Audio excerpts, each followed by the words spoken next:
Bien, profesores, bienvenidos y bienvenidas nuevamente. Estamos finalizando nuestro curso de Escuela de Vacaciones, segunda fase de este sábado 24 de junio, un día de celebrar el Día del Maestro y también de las elecciones a alcaldías, diputaciones, Parlacén y la presidencia. Así que la invitación para todas y todos que mañana salgan a ejercer su derecho y pues elijan a la persona que crean ustedes que es la más idónea para dirigir cada una de las comunidades o en sí el país. Así que invitados todos a que salgan a votar.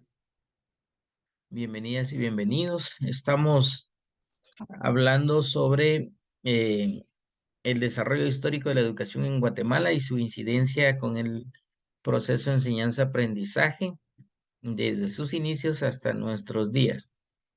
Para las personas que no estuvieron, pues estamos trabajando este tema que es importante para entender el contexto de la situación socioeconómica en nuestro país, cómo incide la educación en este proceso, ¿verdad? Porque a mayor personas profesionales, a mayor cantidad de personas con un nivel de conocimiento más alto, vamos a tener la oportunidad de tener un mejor sistema económico en nuestro país.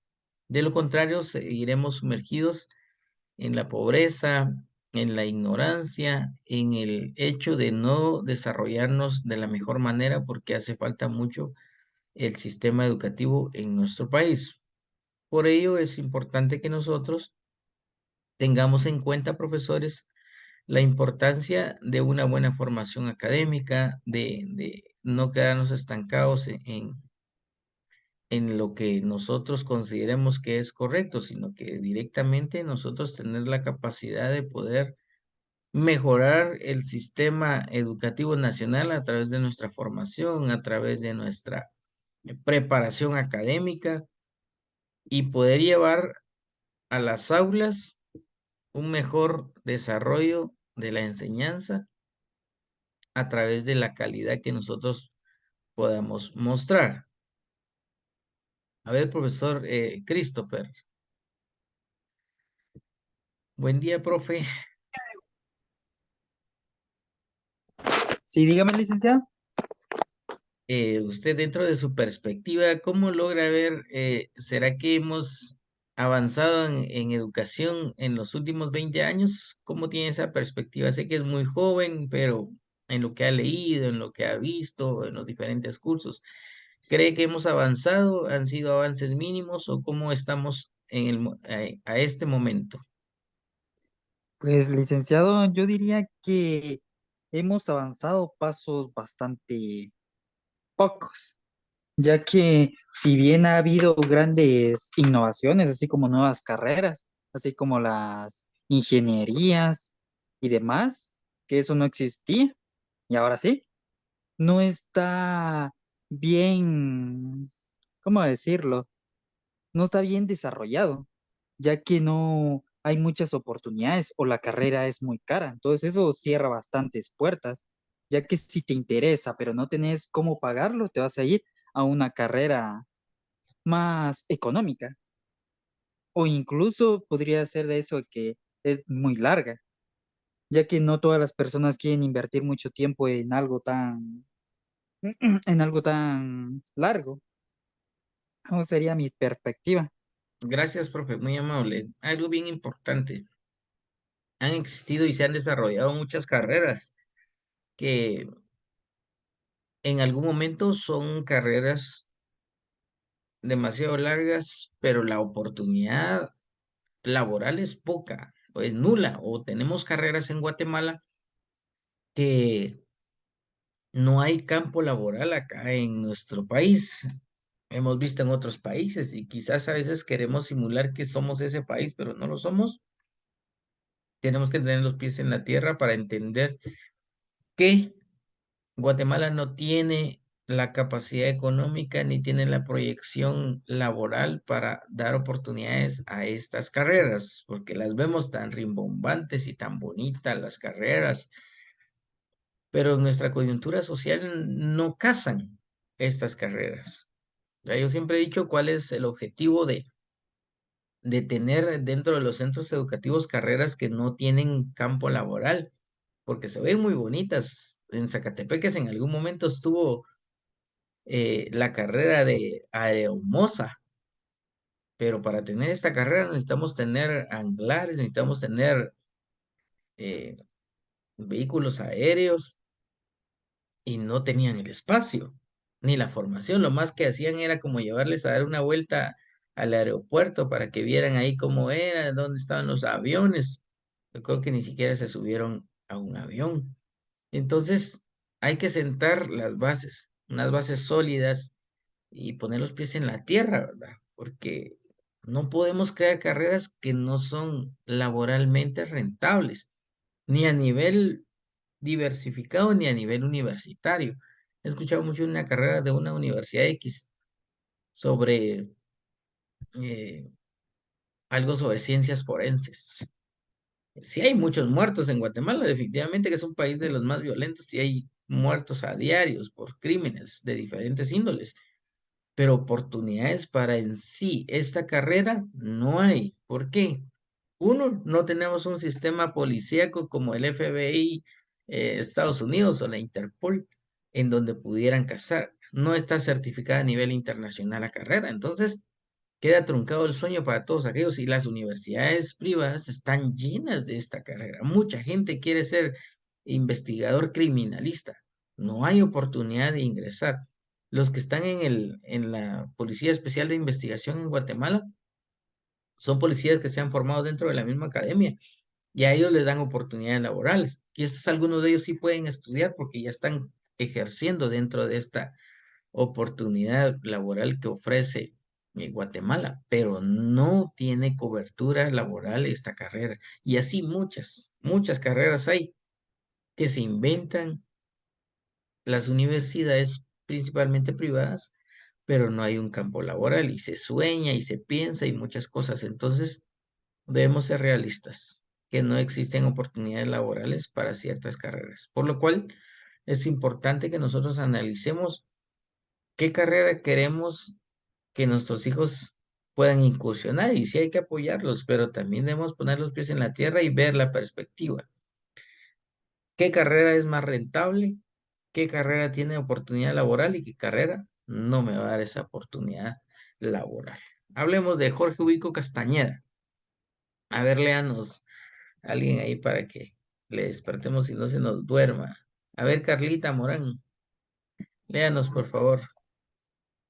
A usted le gusta leer. Bu- Buenos días, licenciado. Bueno, en 1939 el gobierno decretó la militarización de toda la segunda enseñanza y las escuelas normales, nombrando militares de alto rango como directores de los establecimientos, siendo el propósito fundamental de dichos planteles el de mantener la disciplina, introduciéndose cursos de carácter militar. Sin embargo, se ha estudiado que estas prácticas, más que generar un sentimiento militar y nacionalista, realmente generó un sentimiento antimilitar en el cual se evidenciara especialmente en 1944. Excelente, ¿verdad? Con la revolución del 44. Estábamos cansados, estábamos hartos de una enseñanza tan abrupta, tan militarizada. Todavía los que estudiamos en un sistema de enseñanza tradicional, magistral, ¿qué les digo? Yo ingresé en la escuela en 1980. Todavía le daban sus reglazos a uno con todo, era una enseñanza todavía, lo sacaban a uno a desfilar a las calles para prepararse para los desfiles del 15 de septiembre que estaban encaminados hacia una formación militar. De hecho, los alumnos de último ciclo a nivel diversificado tenían que prestar el servicio militar o corrían el riesgo de ser tomados por la fuerza y llevarlos obligados a recibir la enseñanza militar y prestar ese servicio durante un año. Era una obligación. Todo el mundo cumplía los 18 años y tenía que ir a prestar su servicio militar por las buenas o por las malas, porque cuando eran las ferias salían las famosas redadas y todos, hombres y mujeres, aquí no se evadía a nadie, hombres y mujeres, si no cargaban sus documentos, que habían prestado servicio militar ya o que estaban dentro de las reservas militares, porque había que ir a las reservas militares si usted no quería hacer prestar su servicio militar, para que por lo menos dijeran, bueno, estuvo un año en las reservas militares y tiene con un poco de consideración, pero de ahí los demás tenían que salir corriendo cuando andaban los camiones y las redadas de los comisionados del ejército, agarrando gente para ir a prestar servicio militar, y peor si desertaba, era peor. Entonces, la formación venía siendo de esta manera, militarizada. Hostigaban a la gente, les enseñaban a golpes. Era una complicación bien seria, hasta que llegó la revolución.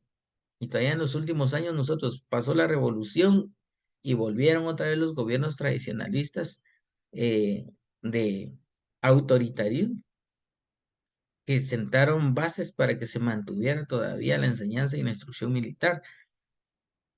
Los 10 años que se vivieron del 44 al 58, al 54 han sido los mejores años que han existido dentro del sistema educativo nacional.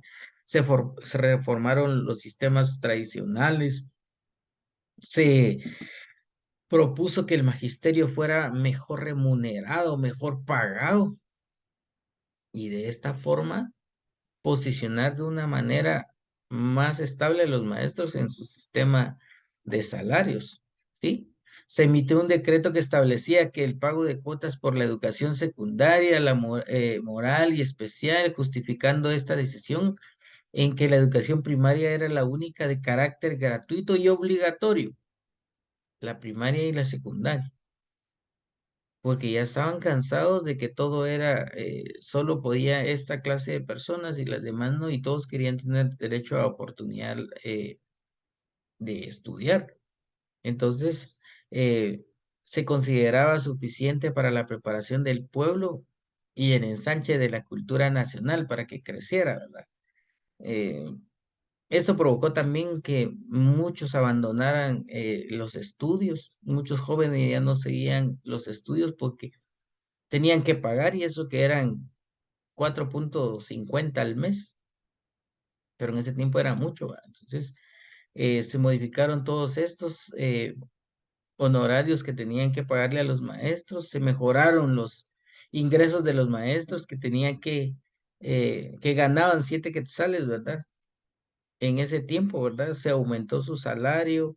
eh, Después de 75 años vivir en un hostigamiento y persecución los maestros, se readecuaron los salarios, y esto fue a raíz de la revolución que se realizó un reordenamiento para el Magisterio Nacional.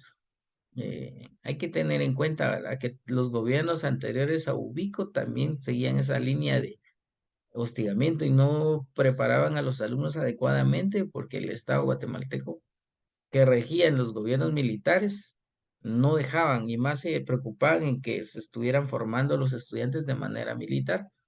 La instrucción era 100% militar. Los mejores años que hemos vivido son los 10 años de la primavera que le conocemos a raíz de la revolución. La libertad de organización que establecía la Constitución en el 44 permitió que el magisterio se organizara con un sindicato, y los sueldos de los maestros de educación primaria fueron aumentados a 33 quetzales fijos. Anteriormente a ello ganaban 7 quetzales y los obligaban a enseñar lo que quería el sistema de gobierno en Guatemala. A raíz de la revolución fueron escalafonados y establecían que fueran subiendo según la cantidad de años que tenían sus salarios, ¿sí? Pudieron llegar hasta los 150 quetzales mediante acuerdos de la situación de la ley escalonaria, ¿verdad? Para que ellos pudieran tener. Y hoy en día lo seguimos viviendo. Eso le debemos a Juan José Arévalo y Jacobo Arbenz y toda la Junta Revolucionaria que desarrollaron esta gesta, que vino a votar lo que venían haciendo destrozos estos gobernantes, ¿verdad? Entonces, hasta ahí hubo un pequeño avance, por lo menos en la posición para los maestros que les dieron la oportunidad de tener una mejor remuneración. Siempre los analistas dicen que los maestros deben tener un salario digno, un salario adecuado para que puedan realmente hacer su trabajo de la mejor manera.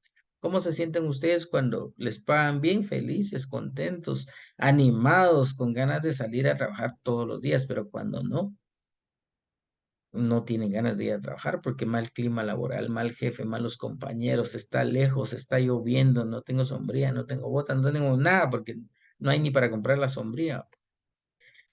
La reforma educativa se realiza en un contexto sociocultural, socioeconómico, jurídico, político, educativo, singular, de donde surgen criterios orientadores, grandes preocupaciones y dimensiones temáticas, demandas de organizaciones y sectores específicos. Aquí entra la Universidad de San Carlos, que siempre ha luchado porque el pueblo sea escuchado, es la voz del pueblo, y de esta forma se atiendan los sistemas tal cual se debe atender a una población que merece ser atendida con una educación de calidad en todos los aspectos, docentes, infraestructura, insumos y todo lo que sea necesario para la enseñanza-aprendizaje. ¿Qué visión de nación tenemos nosotros? ¿Cuáles son los propósitos? ¿Cuál es el nuevo paradigma educativo dentro del currículo nacional base? O sea, debemos pensar qué es lo que queremos para nuestra nación, ¿verdad? ¿Cómo visualizan ustedes su nación? ¿Qué propósitos quisieran ustedes que se cumplieran para nuestra nación? ¿Cuál es el nuevo paradigma educativo que deberíamos de vencer con el currículo actual que tenemos? Porque debemos ser claros y sinceros en lo que nosotros queremos para nuestro país con nuestra profesión. Ustedes están a un pasito de tener ese cartón que les dé ese respaldo como profesores de enseñanza media en pedagogía, que es la carrera más completa que puede haber en el ámbito de la enseñanza. Hay especialidades, pero la más completa es la pedagogía. Y mejor aún que tienen la especialidad en administración educativa, porque son pedagogos y administradores. ¿Cuál es su visión de vida como docente administrativo? ¿Qué quiere usted para su nación con su especialidad, con ese trabajo que va a ir a usted realizar a las diferentes instituciones, tanto públicas como privadas? El cambio de las organizaciones educativas en un escenario de profundos y continuos cambios. Las organizaciones educativas deben ser capaces de adaptarse y abrirse a la posibilidad de cambiar. Si no existe el cambio dentro del sistema educativo, vamos a seguir estancados en lo mismo. Pero el cambio inicia con los docentes. El cambio inicia con ustedes. Los cambios ocurren de manera muy acelerada y las transformaciones se producen de manera simultánea. Desafíos y expectativas. ¿Cuáles son los desafíos que nosotros vamos a encontrar en las escuelas? Niños con hambre, niños con problemas de violencia, niños que no tienen los recursos adecuados. Entonces, un sinfín de contextos que vamos a encontrar dentro de las escuelas.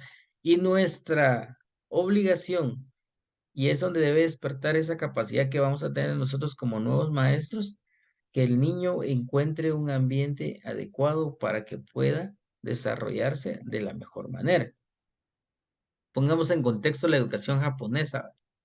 El docente asume la responsabilidad del aprendizaje de sus alumnos y no responsabiliza al sistema, los textos, los recursos o ausencia de los mismos, ni a otros factores cuando el aprendizaje de sus estudiantes no es efectivo.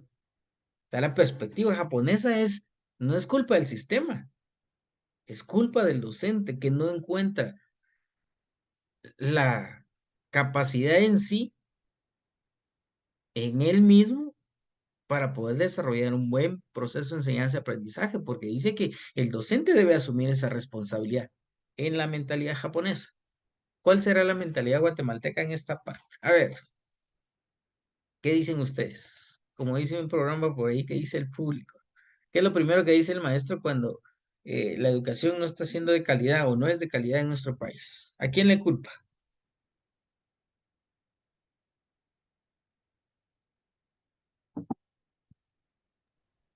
A ver, esta es la perspectiva de Japón.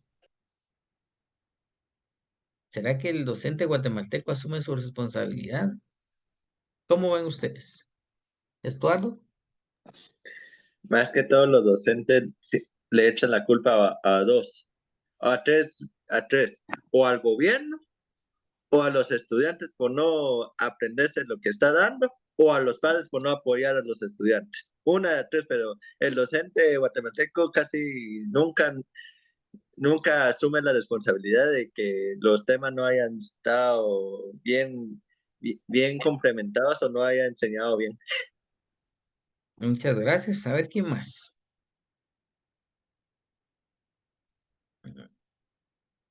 A ver, Sandali, ¿qué piensa usted? Vea y lea la perspectiva japonesa.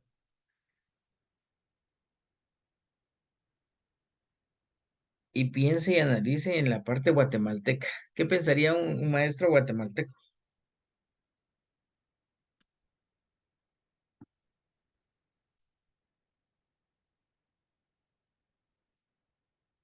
A ver, Franci.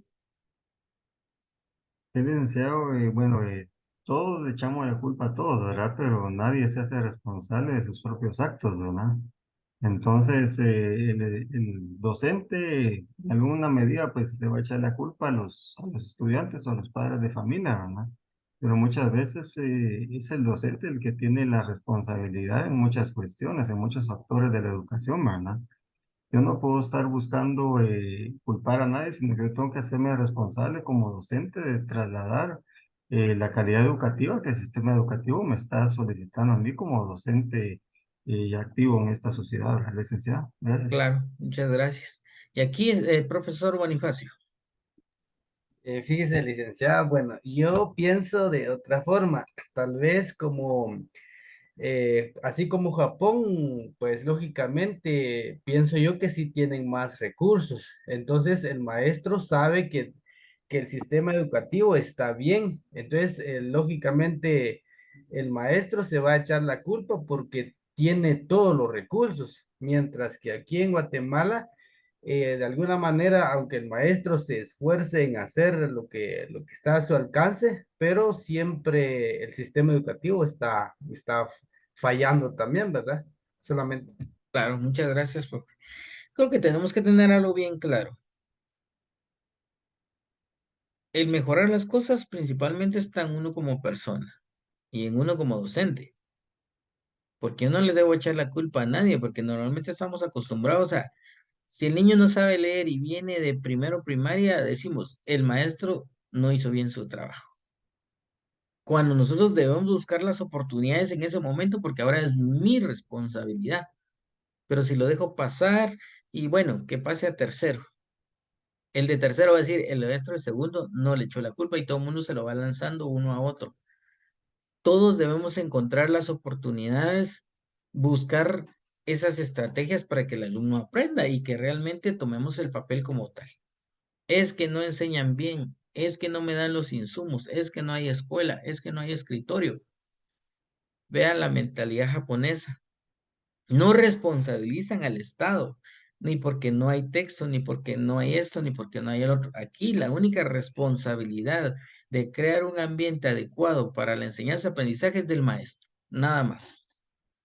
De nadie más es la responsabilidad. Que no existan los insumos, que no exista esto, que no exista el otro. Siempre van a haber ausencias para que haya un buen desarrollo de los estudiantes, pero primeramente debe estar en mí esa capacidad de pensar que yo puedo cambiar desde mi mentalidad para que ellos tengan otra mentalidad, los estudiantes, y podamos encontrarle el lado bueno a todo lo malo que podamos encontrar. Porque los maestros, ay, no tenemos aulas, no hay clases, no hay luz, no hay clases, no tenemos internet, no hay clases, no tenemos WhatsApp ni teléfonos adecuados, no hay clases. Entonces que el alumno salga como pueda o se quede estancado ahí. O sea, las oportunidades las debemos crear nosotros, pero lo que no queremos es trabajar más allá de lo que normalmente estamos acostumbrados a hacer. Y por eso el sistema educativo sigue cayendo en lo mismo. Y otros países más pequeños que nosotros se desarrollan de mejor manera porque van cambiando la mentalidad, primeramente, de sus docentes, que son los que están formando a los niños. Cuba. Cuba sabe lo importante que son los buenos profesores. Durante una extensa investigación se descubrió que las instituciones de enseñanza para profesores utilizan, cuando es posible, los métodos y estrategias de enseñanza mejor documentados y más avanzados. ¿Y Cuba cuántos problemas tiene? Ahí salen los mejores profesionales, incluso van a estudiar ahí guatemaltecos medicina. Pues cuando usted va a Cuba, encuentra ahí en Cuba que los que andan de pilotos de taxi son ingenieros, son médicos y hay una gran cantidad. Lo que les falta a ellos es oportunidad para que todos tengan salarios dignos, porque ahí los salarios son unificados. Viven en una dictadura. Nadie puede ganar más que otro. Todos tienen un salario unificado y es porque así lo maneja el país, pero en educación son superiores y por eso todo el mundo quiere irse a otro país a tener mejores oportunidades y que les reconozcan como tal. Tengo un amigo cubano que anda de la Universidad de Ciego de Ávila, que sacamos una maestría ahí en Cuba, y él vive feliz fuera de su país porque le dan oportunidades de crecimiento económico. Y me dice, yo le digo, yo quiero ir a Cuba porque quiero aprender otras cosas. Y él quiere salirse de Cuba porque quiere tener mejores oportunidades laborales. Y es una eminencia. Es una eminencia este amigo y da unas conferencias maravillosas. Pero en su país, la parte que no le gusta a él es la remuneración para los profesionales, porque no tienen crecimiento económico, porque nunca van a pasar de los mismos salarios. En otros países él ve mejores oportunidades. Yo veo oportunidades en Cuba de crecimiento académico, porque tiene muy buenas universidades, más la Universidad de La Habana, la Universidad de Ciego de Ávila de Cuba, muy buena universidad, una gran formación y todos son unos grandes profesionales en Cuba. Entonces, esas perspectivas que tenemos nosotros nos sirven para analizar que nuestro país sí puede. Los que no queremos somos nosotros. Nos han estado enseñando malas matemáticas, ¿verdad? Desde aquí podemos analizar nosotros, ¿verdad? Deben usarse otros espacios como salir a la naturaleza, visitar museos o empresas, para que conozcamos el desarrollo empresarial, para que no nos estén dando como que únicamente la comida con la cucharita en la boca. Necesitamos salir del contexto de donde estamos. Necesitamos, si tenemos la capacidad de llevar a los niños a salir, repeta, para que es donde van todos los colegios a excursiones. ¿Por qué no los llevamos a un museo bonito, a una empresa para que conozcan el desarrollo administrativo, eh, oportunidades laborales para que vayan los niños viendo, bueno, puedo ser un gran empresario, puedo ser un piloto aviador, pero llevarlos a los espacios en donde corresponden?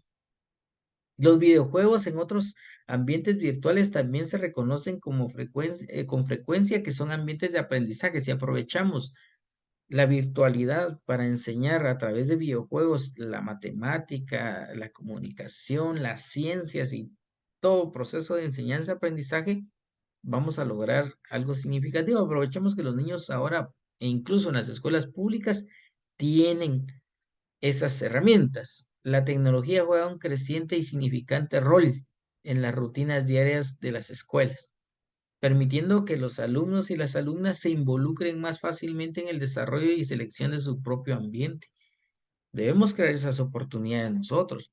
Y si hay espacios, porque miren, si ustedes hacen un análisis y una investigación, casi todas las familias tienen celulares e incluso con internet y familias de escasos recursos dentro de las escuelas públicas, no digamos en centros educativos privados que tienen esa oportunidad.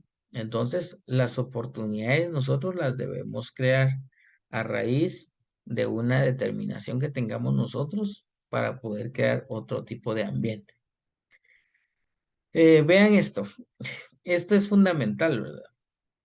El Salvador invierte 3.4% en educación, Honduras 5.9%, Costa Rica 7.6% y Guatemala 2.9%. Con esta realidad, poco se va a lograr cambiar la situación del país. Y eso que aquí era una estadística del 2019. Ya El Salvador está implementando una inversión del 9.5%. ya superó a Costa Rica, ya superó a Honduras y ya nos triplicó el monto que presupuesta Guatemala para el sistema educativo nacional. Guatemala invierte y tiene un presupuesto alto, pero no es para insumos, no es para los maestros, sino que es para áreas administrativas. Se compró un software, se pagó un seguro para los niños, se compraron tantas, qué sé yo, mascarillas que ya ni se usan, pero siguen comprando. Y entonces utilizan el presupuesto para otras cosas y no llega a donde corresponde el presupuesto. Hacemos la comparación de los países más cercanos que tenemos y realmente es significativo el presupuesto a comparación de nosotros, que invertimos lo mínimo para poder desarrollar un buen sistema de educación en nuestro país. Vean la diferencia en el sistema privado de educación y el sistema público. Colegios de élite, pocos, caros y elitistas con proyecto educativo propio. Las escuelas públicas, escuelas e instituciones públicas con resultados aceptables, bien gestionados.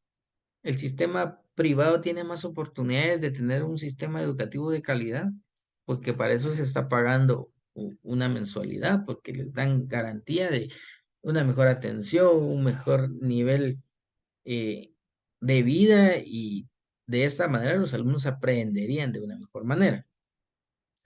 Colegios para clase media alta vinculados a órdenes religiosas, algunos están encaminados hacia la formación cristiana católica o cristiana evangélica o cualquier otra línea, y esto también hace que se vayan posicionando de una mejor manera. Dentro del sistema educativo también privado, conocemos a los colegios tipo patitos, ¿verdad? Que son todos aquellos colegios que realmente cobran barato, enseñan lo que pueden, los alumnos a veces hacen lo que les da la gana, porque todavía se toman aquel lujo de decir, como yo pago, yo hago lo que quiera, y ganan todos. Colegios privados, refugio, que aquellos colegios de toda la gente que ya no es aceptada en el sistema educativo público. Veamos en la educación pública, grandes instituciones públicas abandonadas en condiciones precarias. Definitivamente que las vamos a encontrar. Escuelas e institutos en riesgo social, porque han sido cooptadas por las maras, por las pandillas, por todos aquellos grupos delincuenciales que existen en nuestro país. Y escuelas e instituciones rurales, en donde hay mucha escasez. Esta es la diferencia del sistema privado y el sistema público. ¿Cómo vemos nosotros el sistema educativo que ha sido arraigado hacia estas situaciones en nuestro país? Vemos cuánto hace falta mejorar el sistema, tanto en lo público como en lo privado. En lo público deberíamos supervisar y verificar que no sea un colegio que esté autorizado, pero que únicamente llegue toda la gente que ya no es aceptada en el sistema público y vaya ahí, que como está pagando, gane. No se trata de eso, se trata de realmente tener una buena formación en donde Guatemala realmente se preocupe por el desarrollo integral intelectual de los estudiantes y no únicamente dar y emitir cartones, certificaciones en donde aprueban a los niños y en la vida laboral, como decimos nosotros, van a tronar porque no llevan los elementos necesarios para una enseñanza de calidad. Preguntas, dudas, profesores, dentro de lo que es el sistema educativo nacional. Hemos culminado con la realidad educativa nacional el curso de estudios socioeconómicos de Guatemala y su incidencia en la educación.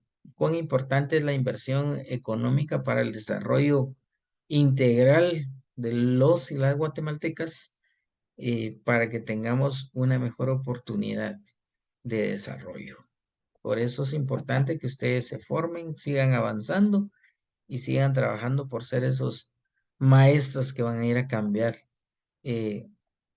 totalmente lo que hemos venido viviendo, por lo menos en los últimos 100 años en nuestro sistema educativo nacional. Los años más maravillosos de la educación fueron del 44 al 54 4 y después volvimos a recaer nuevamente y se dan algunos pincelazos de avance, pero avanzamos y retrocedemos. Y la pandemia nos vino a retrasar más todavía. Hay un atraso de 2, 3 años con la pandemia porque los niños se quedaron estancados, no hubieron oportunidades, no hubieron líneas a seguir, sino que hicimos lo que pudimos, tanto a nivel universitario como a nivel público, primaria, básico, diversificado, privado, todos también tuvieron incidencia en el proceso de enseñanza-aprendizaje. Algo para terminar, profesores, van a ver en la plataforma sus actividades para culminar este curso, ¿verdad? Pues hagamos un análisis, analicemos profundamente cuál es el rol que queremos desempeñar como docentes en un futuro y ya con el título de este año que ustedes vayan a tener y ya su primer semestre también aprobado de licenciatura. Yo quiero verlos a todos ahí el 7 de julio iniciamos la licenciatura y esperamos darles la bienvenida ahí con los cursos que me corresponden en el primer semestre, legislación educativa, administración educativa en la licenciatura y esperamos verles a todos. Quisiera que prendieran su cámara. Voy a tomar una foto para terminar antes que se acabe el tiempo. Profesores, una foto para el recuerdo de mis profesores de enseñanza media y técnicos en administración educativa. Soylita, Carlita, Christopher, Sandali. Hacen falta que prendan su cámara. Jennifer.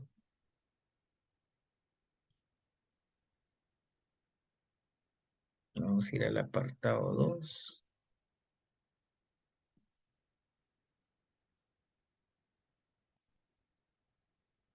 Excelente. Muchas gracias, profesores. Ha sido un gusto compartir con ustedes este curso. Y pues les deseo éxitos a todos. Y espero verlos el 7 de julio en la licenciatura. Y felicidades por haber llegado hasta acá. Ha sido